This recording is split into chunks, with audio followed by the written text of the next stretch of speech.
Olá, alunos do oitavo ano, eu sou a professora Júlia de Matemática. Hoje nós vamos ter a nossa aula de número 67. Então, a gente vem estudando aí sobre grandezas diretamente e inversamente proporcionais, né? Hoje a gente vai se aprofundar um pouquinho só na representação gráfica desses tipos de grandeza, né? A gente já viu um pouquinho nos exemplos, né, anteriores, né, qual é a representação de gráfico de cada uma delas. Mas vamos ver um pouquinho mais aprofundado, detalhadamente. Então, o objetivo da nossa aula de hoje vai ser identificar a natureza da variação de duas grandezas, né? Diretamente e inversamente proporcionais ou até não proporcionais, expressando a relação existente por meio de uma sentença algébrica e representar ela no plano cartesiano, ok? Então, nessa aula a gente vai ter um caderno, vocês vão precisar do caderno, caneta, lápis e borracha, caderno e caneta para anotar as informações e o lápis e a borracha para resolver os exercícios, tá certo? Então, vamos iniciar com a representação gráfica de grandezas diretamente proporcionais. A gente vai fazer isso por meio de um exemplo, tá? Então, vamos lá. Uma rodovia será construída em certa região e o preço cobrado pela construtora por quilômetro construído é de R$800 mil. Veja o quadro abaixo, né, que mostra o preço a ser pago para diferentes números de quilômetros construídos. Então, o quadro, no caso, é esse daqui. Quantidade de quilômetros construído e o preço pago em milhões de reais, certo? Para 0 quilômetros construídos, nós teremos um pagamento de 0, né? Para 1 quilômetro, 0,8 vezes 1. E aí a gente vai seguindo. Percebam, para 2 quilômetros, 0,8 vezes 2. Para 3 quilômetros, 0,8 vezes 3. Para 4 quilômetros, 0,8 vezes 4. E para N quilômetros, ou seja, fazer uma álgebra aqui, fazer a nossa expressão algébrica dessa situação, 0,8 vezes N. Reparem que a gente está trabalhando com 0,8, porque são 800 mil. E a gente está aqui representando em milhões, tá bom? Então, o preço P a ser pago em milhões de reais é igual à multiplicação do número de quilômetros construídos, N, por uma constante, e nesse caso a nossa constante é o 0,8, que é o valor para cada quilômetro, né? Que no caso é 800 mil, certo? Então, é como se eu tivesse aqui P igual a 0,8 vezes N, certo?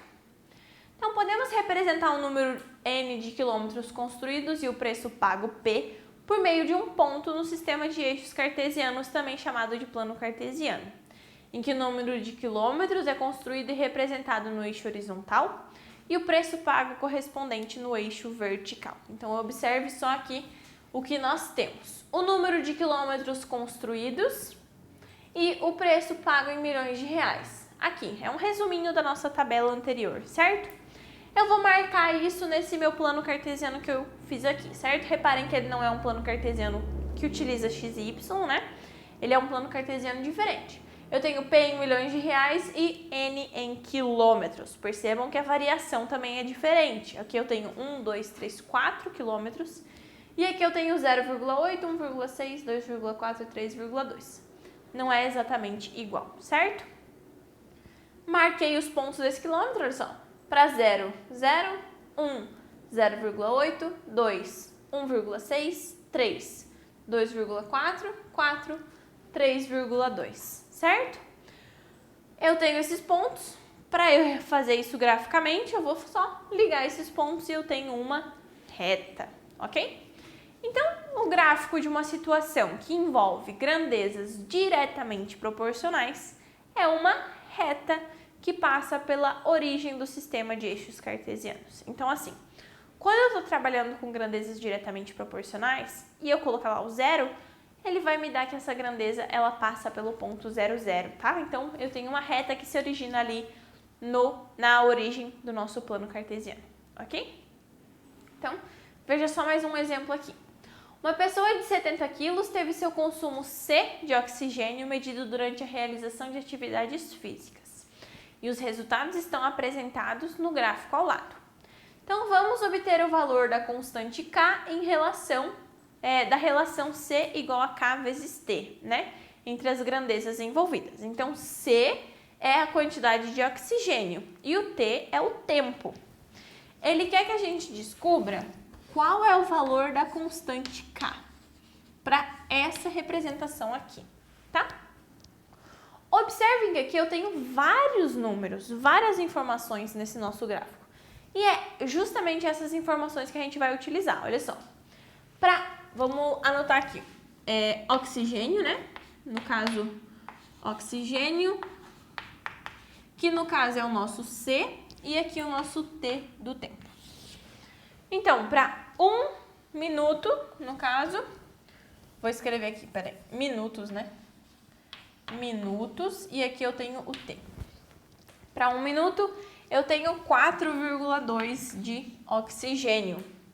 Em litros, tá? 4,2 litros. Em 2 minutos, eu tenho 8,4.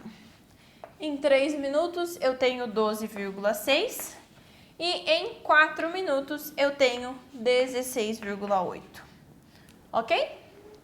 Então, utilizando essas informações que a gente tirou do gráfico, ó, 1 e 4,2, 2 e 8,4, 3 e 12,6 ou 4 e 16,8, a gente pode a gente pode utilizar qualquer um deles para obter o valor da constante. Como? Eu vou substituir esses valores dentro dessa minha representação aqui, ó. Então, eu escolhi o 2 e o 4,8, perdão, e o 8,4, escolhi esse aqui para fazer a representação. Então, no lugar do T vai o 2 e no lugar do C vai o 8,4. Eu fico, então, 8,4 igual a K vezes 2. Isso me gera, então, 8,4 divididos por 2, que me resulta em 4,2. Esse é o valor da nossa constante. Substituindo ela dentro da nossa relação, eu vou ter, então, C igual a 4,2 vezes T, certo?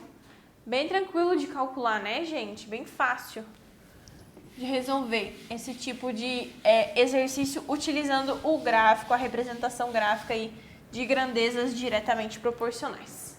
Agora, quando eu tiver grandezas inversamente proporcionais, como que a gente vai fazer a representação?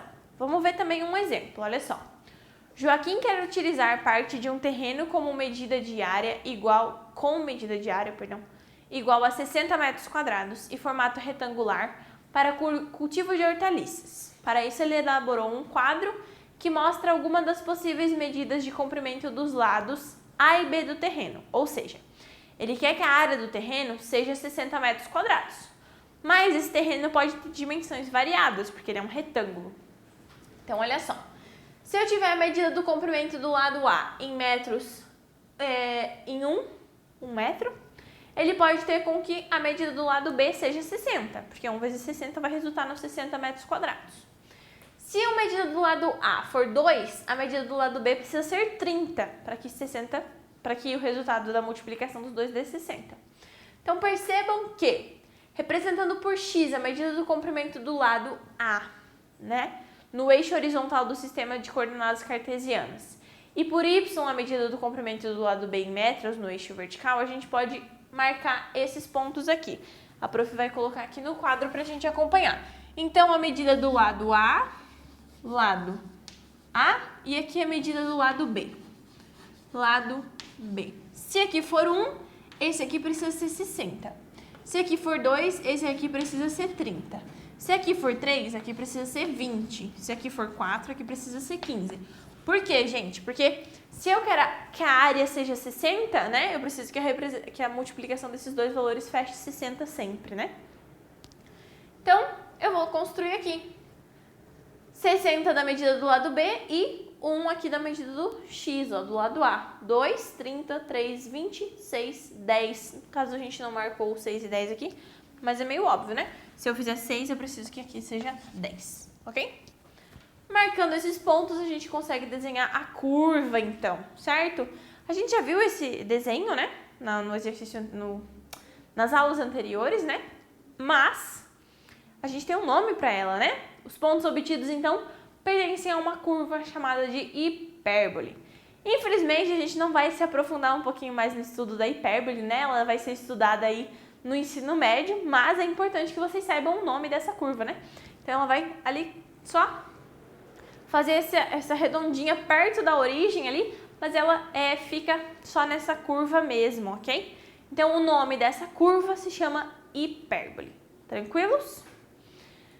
Então, né, vamos ver mais um exemplo aqui para a gente calcular valores utilizando o desenho gráfico. Então, olha só.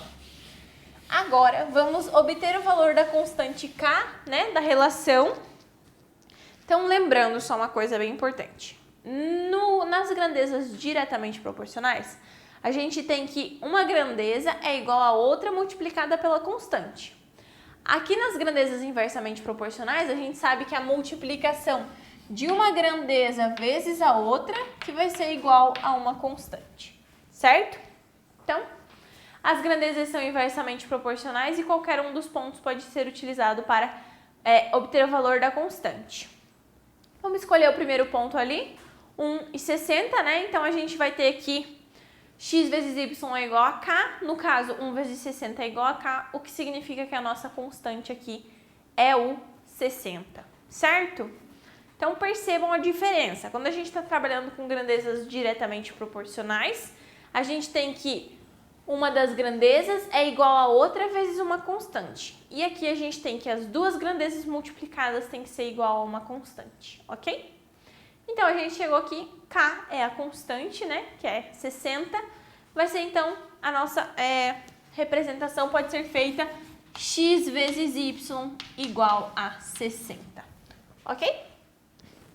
Então, eu espero que tenha ficado claro, né, quais são os tipos de gráfico para cada um dos tipos de grandeza e como que vocês podem utilizar o gráfico para escrever essa forma algébrica aí da representação dessas grandezas, certo?